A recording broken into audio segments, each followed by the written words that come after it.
you very much. And thanks everyone for joining my session. I'm really enthusiastic to be part of the Groundbreaker tour in EMEA. And by the way, I'm Francesco Tisiot.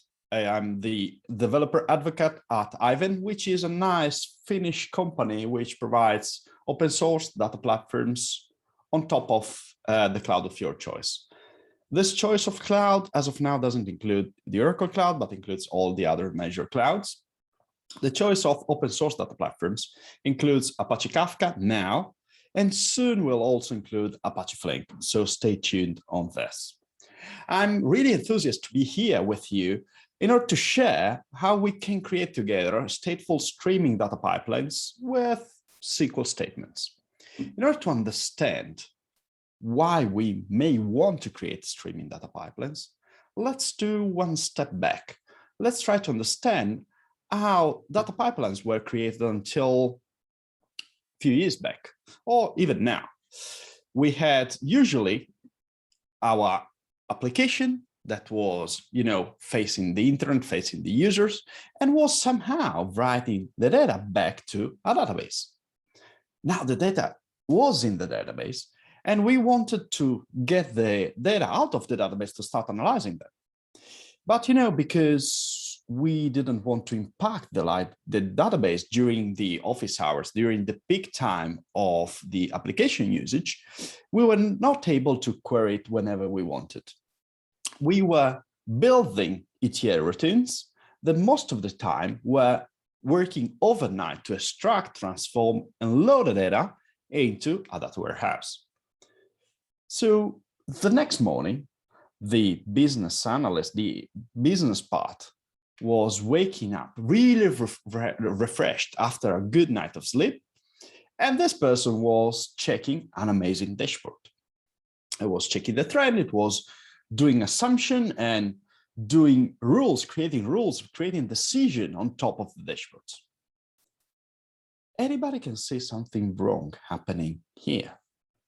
Well, let me tell you that by the time that this person woke up the next morning, checking the dashboard, the data in the dashboard was already old because it was referring to yesterday, to 6 hours ago, to 2 hours ago.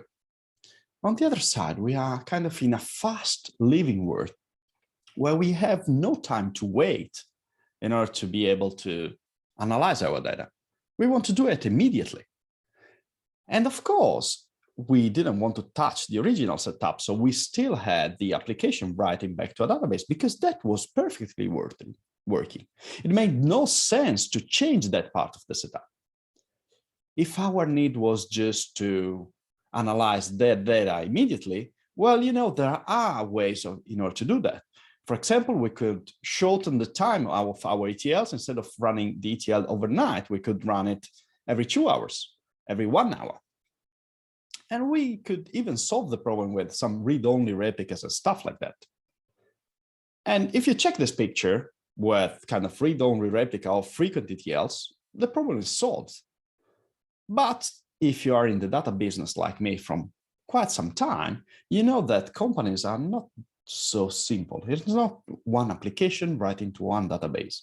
It's multiple applications, writing or reading from multiple databases and other type of technologies that are not databases. The new shiny technology that another department just purchased and is meant to solve all the problems. And even more application, more connections between data warehouses and data technologies, and even other file system storage. And you can picture yourself in here, and you start understanding here that there are a couple of problems. First of all, if we want near real-time analytics, near real-time data pipelines, we have to enable all the data technology to have them, to provide them. And for some data technologies, that could be possible. For others, it couldn't. Even more, if you check now the kind of stream technology that is at the center of this picture, you check all the areas that goes in and out from this central technology, and you see that those are all dependencies. Now, if I want to do a change in this central technology, let's say I want to change a table, I don't only have to talk with the two applications that were reading or writing to it. Now I have a lot more stakeholders that I need to talk, I need to agree of a change, I need to possibly agree on downtime, etc., etc. This whole process is slowing down the pace that I can have in order to do changes on my technology. So, you know, we cannot simplify companies. We need to work with kind of the huge amount of different technologies, different applications, and different downstream data pipelines that we need to create. Still, we want to be able to do analytics of data pipelines in real time, and at the same time, be able to fast change all our technologies.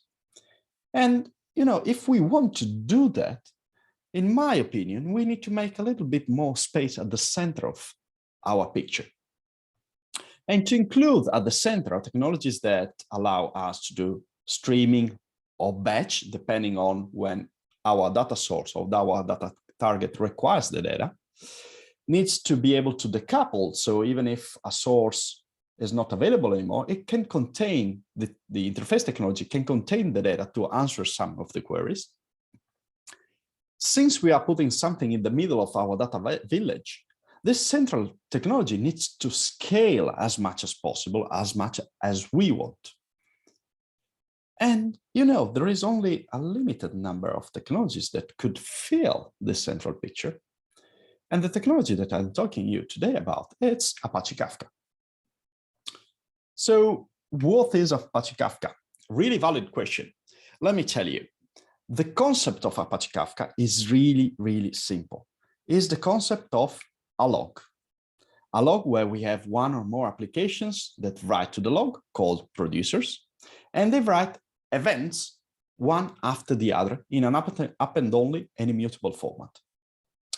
Append-only means that one event is written after the other, as I said before. Immutable means that once I write event number 0 in my log, it's not like a record in a database. I cannot go there and change if I need event number 0.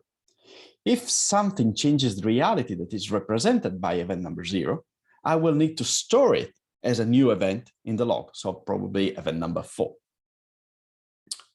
Now that my data is in Kafka, I can start reading from it or consuming. And of course, Kafka cannot only one single log of one type of events, it can log multiple logs with multiple producers and multiple consumers and multiple different type of events. How do I call the logs in Kafka? They are called topic, and the topic name is the main way that you define a single log, like the table name in a database. Even more, one of the things that I said initially was that since we are putting Kafka at the center of our data village, we want it to be like scalable and fault tolerant. And that comes by default with Kafka, because when you create a Kafka instance, you are actually creating a cluster of nodes, which in Kafka terms are called brokers. Now, the log information that I was telling you just a few seconds ago is written across the cluster, but not only one time. It's written multiple times, following a configuration factor, which is called replication factor. In our case, we have 3 copies of the sharp edges log, so replication factor of 3, and 2 copies of the round edges log, so replication factor of 2. Why do we do that? Well, because we know that computers are not entirely reliable. So we know that we could potentially lose one of the brokers in our cluster. Still, we are not going to lose any data, because if you see, both the sharp edges and the round edges logs are available in our cluster. Now, I want you with me to do one step more, because I believe you now understand why Apache Kafka is cool and what we can do with it, but still we want to put Kafka at the center of our data village. But you know, we have existing technologies that we want to take the data from or push the data to. And we don't want to write those connectors by hand. We need to understand how we can integrate Kafka with the existing technological ecosystem. For example, we could have data in a Postgres database, in an Oracle database, in Cassandra, in Google PubSub, and we want to take the data into a Kafka topic. How can we do that? Well, there is a pre-built framework called Kafka Connect, in this case, source, that allows me to say, I want to take the data from this table in Postgres and move it to this other table in Kafka. And Kafka Connect automatically does the job. Kafka Connect, like Kafka, is scalable, it's distributed. So if I need more throughput, I just need to add more nodes. At the same time, if I have the data in Kafka and I want to push it to Elasticsearch, my analytics team is using BigQuery in order to do the analytics. I want to push a copy also there. I want to push a third copy into Amazon S3 in order to do long-term storage. Again, I can reuse Kafka Connect, this time in sync, in order to do the job. Now, we understood a few things. We understood what Kafka is and how to integrate. Now let's do one step back. Let's try to understand how an application can work with Kafka. And in order to simplify things, I'm using a Python library, which is called Kafka Python. And in order to produce data to Kafka, to write to Kafka, all I need to know is to instantiate a Kafka producer, tell the Kafka producer where to find Kafka, so the list of servers, of brokers, and then I can just simply send a message to a topic called my topic name. The last bit that I need to do is I need to flash the message in order to be sure that the message arrives to Kafka. What we will see in the remaining part of the talk, it will be a lot based on an example. So in order to introduce the example, and also because, as you might have understood, I'm pretty much Italian, I will use a pizza-based example. So the dataset that we will see today is a fake pizza orders generator that I created in Python. And